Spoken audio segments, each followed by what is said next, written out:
Hello YouTube, today we're going to see how to get back your streak in Snapchat. To do this, just follow my steps. What you have to do is you have to go to your Snapchat application. Then you have to go to your profile. There go to settings, which is in top right corner. Go to I need help in support section. Here, once you go to I need help, go to Snapchat streaks. Then go to need help with something else. Then go to contact us. Then click on my Snapchat streak has disappeared.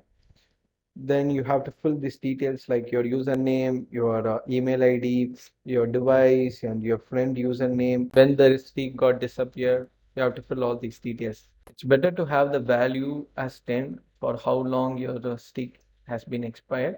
And did you see the icon? Let us know.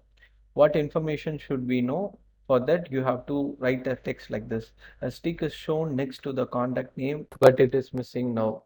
You have to have some kind of a descriptive text so that a Snapchat team can recognize what was the issue. Once this is done, you will get a Google CAPTCHA. Just fill those details and submit. So once you have done this, you have to wait for 30 minutes to 1 hour. You will get your stick back. Give a like and subscribe to our channel for more videos like this. Thank you.